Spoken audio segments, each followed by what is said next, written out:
Mișcarea Populară, de la PNCCD, dragi bucureșteni, dragi români, bine v-am găsit și bine ați venit! Cu atât mai mult cu cât nu va plăti nimeni și nici nu este ziua mea. Vă mulțumesc că sunteți aici în piață!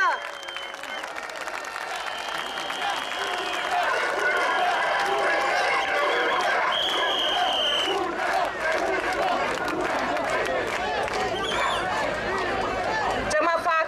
Cred că am uitat discursul. Prompterele au rămas cumva de ieri aici? Suntem aici pentru că în 2 luni îl trimitem pe Victor Ponta acasă.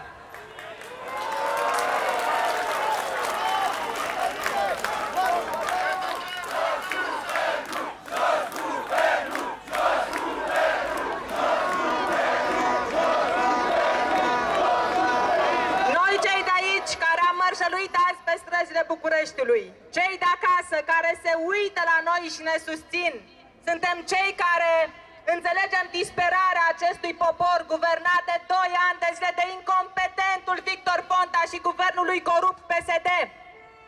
Suntem aici, în stradă, pentru că în 2 luni românii trebuie să voteze Ponta Victor acasă!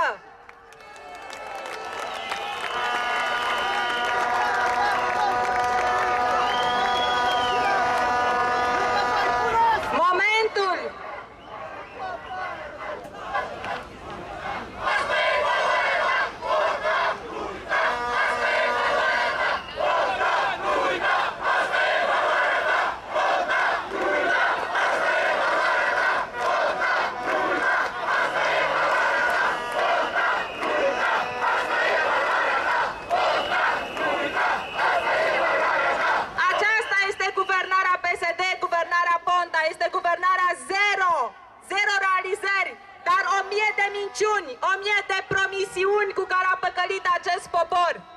Guvernarea Ponta a promis 1 milion de locuri de muncă și astăzi avem 80.000 mai mulți șomeri decât în 2012. Sunt un om politic care merge mult prin țară și cel mai des românii îmi spun: doamna Udrea, faceți ceva să avem locuri de muncă, dați-l jos pe Ponta, ne pleacă copiii să muncească afară. Dați jos acest incompetent care ne-a sărăcit și ne-a adus în șomaj. Guvernul Ponta a promis că va aduce investiții de 1 miliard de euro. Și ce a făcut? A pierdut și investițiile străine. 15% mai puține investiții străine doar în primele 6 luni ale acestui an. Și a pierdut și investițiile de la buget. 30% mai puține fonduri alocate investițiilor. Ce înseamnă investiții? Înseamnă locuri de muncă și bani aduși la buget. Bani cu care să se poată plăti pensiile care sunt atât de necesare. Dar fără locuri de muncă, banii aceștia nu există. Victor Ponta a pierdut banii europeni. Ne spune o doamnă ministru, păcat, este femeie, este tânără. Aș fi vrut din tot sufletul să o susțin. Dar ne spune o doamnă ministru, altfel extrem de loială lui Victor Ponta și la comanda lui: guvernul nu se ocupă de locuri de muncă. Asta e filozofia acestui guvern.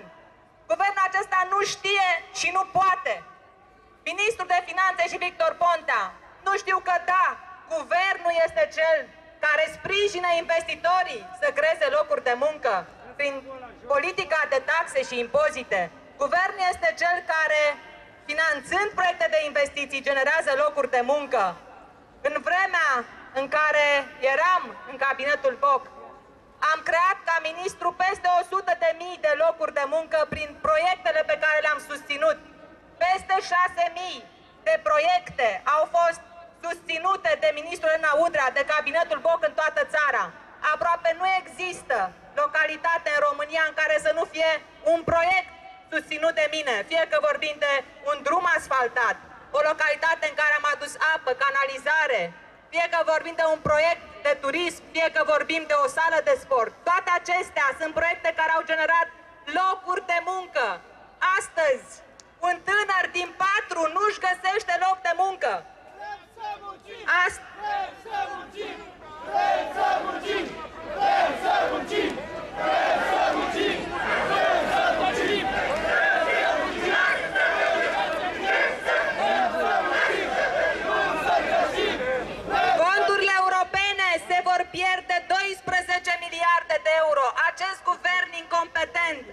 reușit în condițiile în care România mai are de luat 12 miliarde de euro anul viitor, a reușit să aducă 3% în 2014.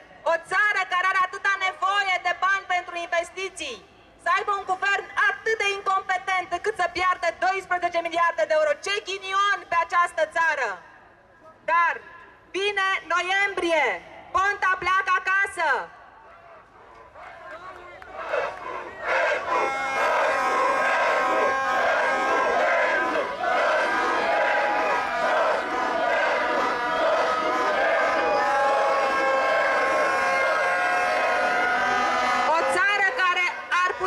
Hrănească din agricultură 80 de milioane de oameni. Se hrănește din mâncare de import și asta pentru că actualul guvern pierde și banii pentru agricultură, nici nu știe să susțină agricultura, nici nu vrea să o facă. Am mers mult prin târgurile acestea de produse tradiționale și să știți că port acest cojoc pe mine pentru că l-am cumpărat ieri de la răvășitul oilor, de la Bran. Oamenii aceștia care muncesc să producă ceva aici în țară nu sunt sprijiniți de Ponta și de guvernul lui. Oamenii aceștia ar crea locuri de muncă, ar avea din ce să se întrețină ei, familiilor. Mulți dintre aceștia muncesc în agricultură și ne-ar putea hrăni pe noi, cei din țară, cu mâncare românească. Și cu toate acestea, un guvern incompetent, un guvern de prieteni ai lui Victor Ponta omoară agricultura românească. România are de ales în noiembrie acest an între drumul înainte, care înseamnă continuarea reformelor importante începute în ultimii 10 ani.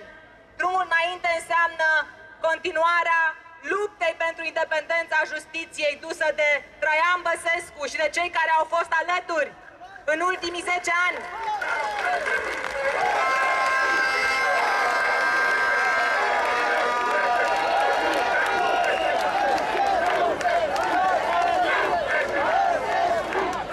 Drumul înainte înseamnă continuarea efortului pentru a avea instituții puternice în această țară, care să nu se încline în funcție de puterea politică, instituții depolitizate și funcționale. Înseamnă implementarea până la capăt a unor reforme care fie au început, dar au fost deturnate de cei de la Palatul Victoria, fie trebuie să înceapă, cum ar fi reforma în sănătate. Avem de continuat reforma în educație. Victor Ponta își face petreceri de ziua lui de milioane de euro, dar copiii n-au abecedare pe bănci în clasa 1 și în clasa 2-a.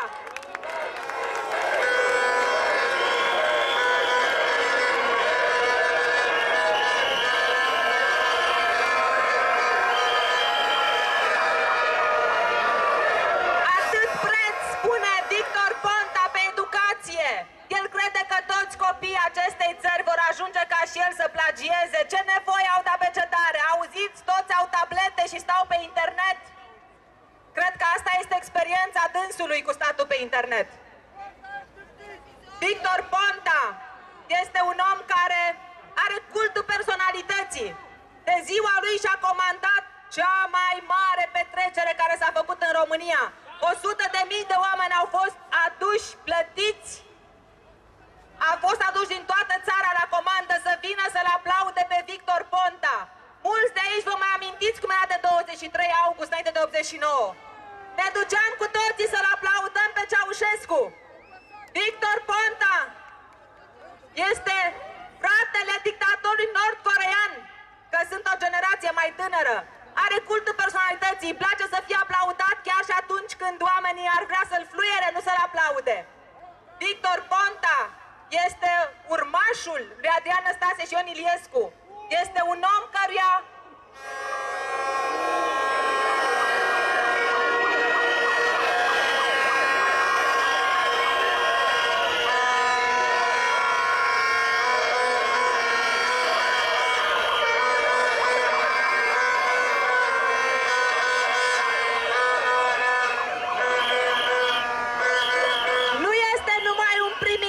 slab, este și un om politic slab, este un om căruia îi comandă baronii locali.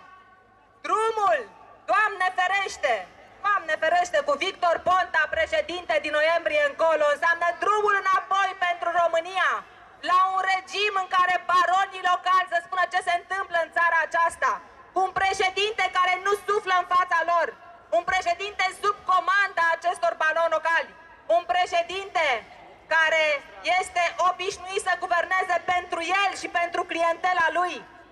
România trebuie să aleagă în noiembrie drumul înainte, drumul către modernizarea acestei țări, drumul către democrație nu originală, așa cum ne spunea Ion Iliescu, ci să păstreze drumul acesta pentru o democrație solidă și reală.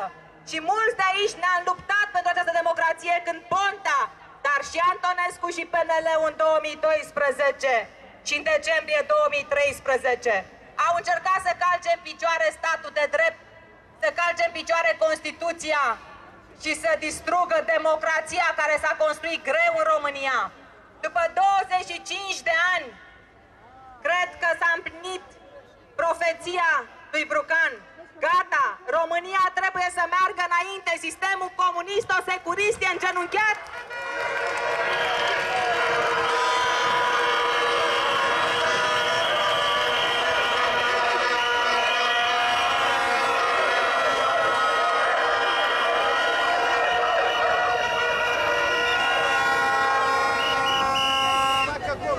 Victor Ponta a avut 2 ani să ne spună ce este capabil să facă cu această țară și am să vă întreb, câte locuri de muncă a creat Victor Ponta?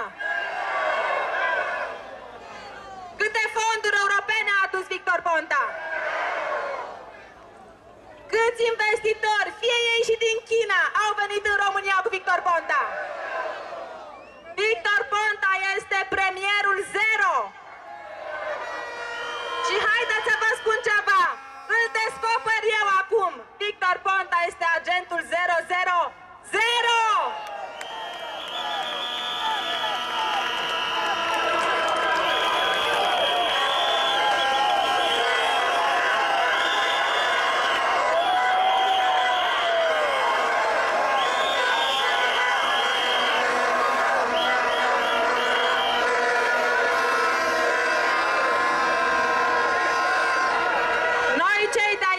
Nu suntem doar cei care conștientizăm pericolul de a avea mai departe, din noiembrie încolo, PSD peste tot la președinție, la guvernare, în Parlament și în toată țara.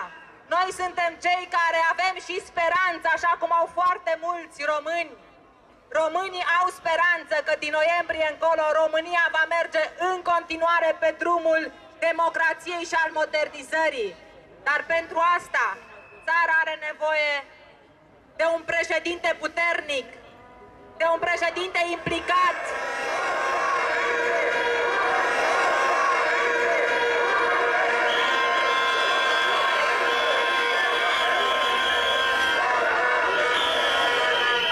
Are nevoie de un președinte care să nu îngenuncheze în fața baronilor, să nu îngenuncheze în fața mogulilor.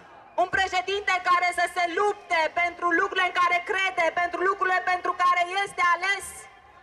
Un președinte care, în trecutul lui, să nu fi făcut compromisuri de dragul imaginii, așa cum știm că Victor Ponta face în fiecare zi. Un președinte care să se fi luptat pentru valorile în care a crezut.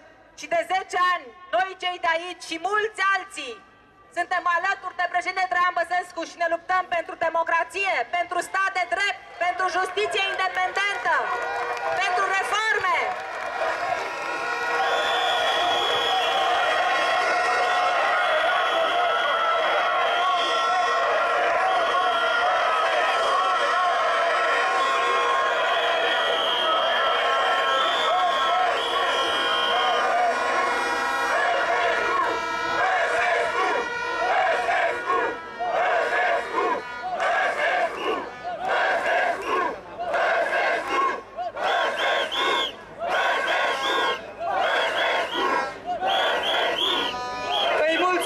Președintelui Traian Băsescu pentru toată lupta de 10 ani pentru această țară. Dar această luptă trebuie dusă mai departe și este responsabilitatea noastră să o ducem mai departe. Nu va fi ușor. Acest premier, acest candidat, folosește toate pârghile pentru a fura alegerile. Îmi vine în minte sloganul din 2004, nu pot ei fura cât putem noi vota. Dar tot trebuie să fim atenți la acest guvern care încearcă să cumpere voturile încearcă să cumpere primarii și nu mai departe decât zilele acestea au dat o ordonanță, urmează să dea o ordonanță prin care dau bani primarilor. Nu că primarii n-ar avea nevoie de bani pentru proiectele pe care le-a mai susținut guvernul de 2 ani de zile. Dar fix acum când începe campania electorală și-a adus aminte Victor Ponta că primarii au probleme, pentru că el știe că voturile în teritoriu nu le poate lua. Îi pot fi aduse în schimb de către primari. Eu sunt convinsă că aceștia nu se vor lăsa păcăliți și nu vor nenoroci comunitățile pe care le conduc și țara, aducându-i votul lui Victor Ponta. Victor Ponta încearcă să ia voturi, mințind mediul de afaceri că o să reducă CAS-ul, dar l-ați văzut premierul Zero MTO. Cât e de în stare să facă asta, să reducă CAS-ul? Victor Ponta a aruncat în competiție echipurile un candidat de dreapta, pe domnul Tăricianu, autor, coautor la 2 atacuri la statul de drept.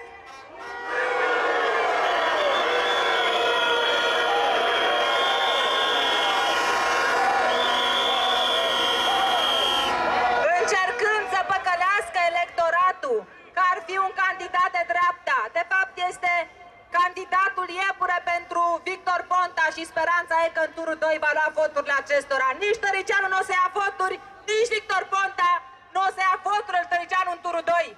Victor Ponta pleacă acasă!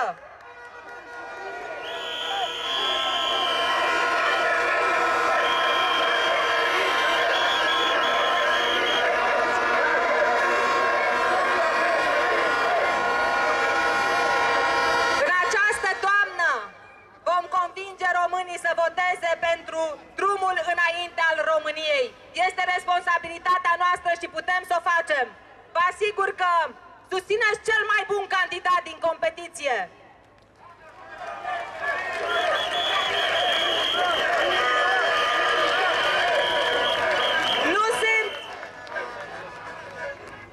Nu sunt un politician perfect.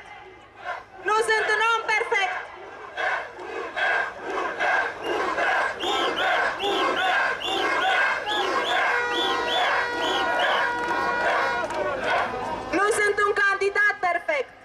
Dar sunt cel mai bun candidat și vă promit că voi fi cel mai bun președinte.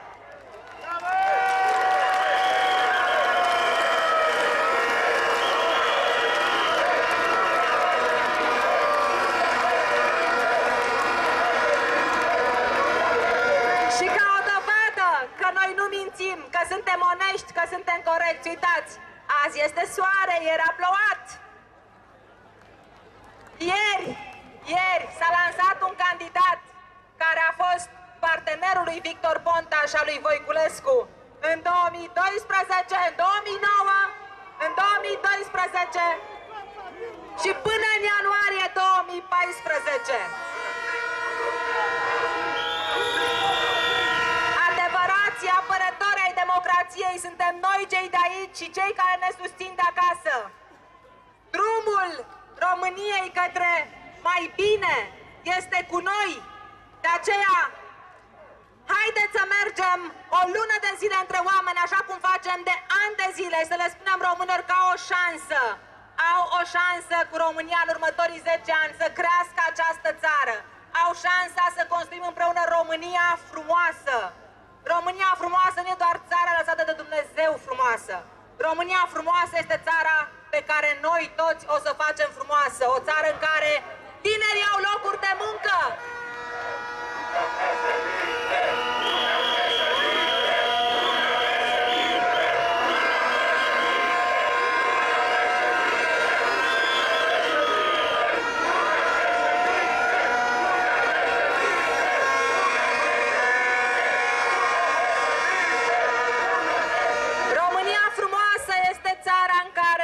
Tinerii nu pleacă să-și întemeieze familia afară, rămân aici, își cresc copiii aici, în care familie tineri au încredere să-și trimită copiii la școală, știind că atunci când vor termina școala, diploma nu va fi o simplă hârtie, ci își vor găsi locuri de muncă.